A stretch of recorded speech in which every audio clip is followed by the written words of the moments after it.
মহারাষ্ট্রে যেমন শিন্ডেজিকে ভাঙিয়ে সরকার হয়েছিল, সেরকমই এখানে শিন্ডে সিন্ড্রোম দেখা দিতে পারে।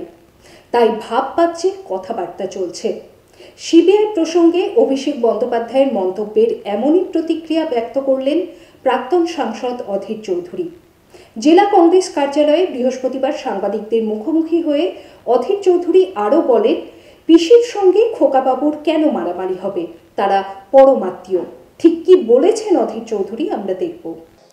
বিগত দিনে যারা দলের সাথে বেইমানি করেছিল, মুকুল রায়, শুভেন্দু অধিকারী, এদেরকে চিহ্নিত করার কাজটা আমি করেছিলাম।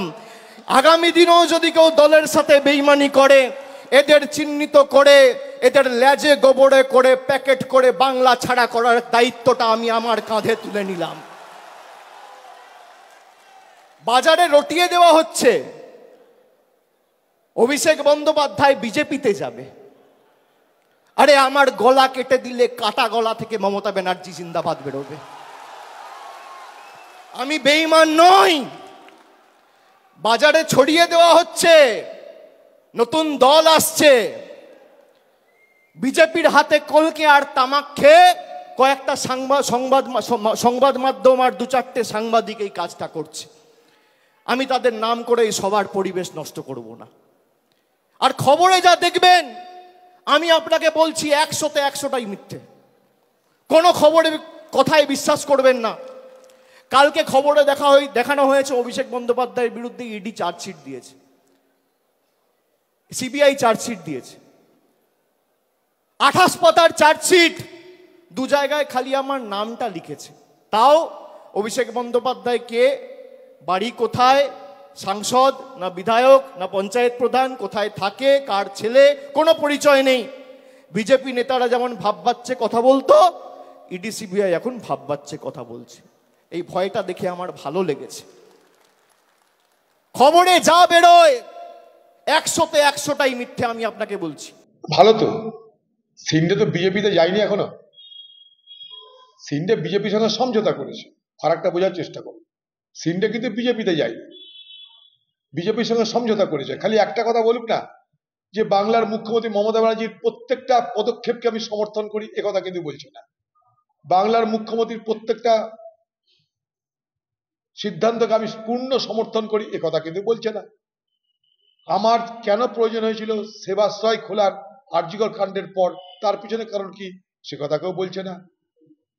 আমরা তো চাই যে নিজেদের মধ্যে পিসির সঙ্গে খোকাবাবুর কেন মারামারি হবে, তারা পরম আত্মীয় একে অপরের। কিন্তু বাজারে আলোচনা, সেই আলোচনা আমাদের কানে আসছে, তার নানা অভিব্যক্তি দেখতে পাচ্ছি, তাই আমাদের মধ্যে প্রশ্ন আসছে, অন্য কিছু নয়। সে ঠিকই বলেছে, কারণ সম্পর্কটা ভাবে ভাবে তো আছে, সম্পর্কটা ভাব বাচ্চার মধ্যে আছে। এখন এই সম্পর্কটা আগামী দিনে রূপান্তরিত হবে নানাভাবে, মানুষের কাছে ধরাও পড়ছে। এই ভাব বাচ্চে নাম থাকার পিছনে কি গভীর রহস্য লুকিয়ে আছে, সেটা কিন্তু ভাব বাচ্চা যারা প্রবক্তা তারা ভালো করে বলতে পারবে। যে হঠাৎ করে এই ভাব বাচ্চে আপনাদের সঙ্গে মোদী সরকারের যে সমস্ত সংস্থা, তদন্তকারী সংস্থা, তাদের ভাব বাচ্চে কেন কথাবার্তা হচ্ছে, এর পিছনের গভীর সমঝোতাটা কোথায়, কিসের জন্য? অনেকে বলছে এখানে নাকি সিন্ডে সিন্ড্রোম হবে। সেটা কি? অর্থাৎ মহারাষ্ট্রে যেমন সিন্ডেজিকে ভাঙিয়ে সরকার হয়েছিল, এখানে নাকি সিন্ডে সিন্ড্রোম, অর্থাৎ সেই সিন্ডের আরেকটা প্রতিফলন এখানে নাকি ঘটতে পারে।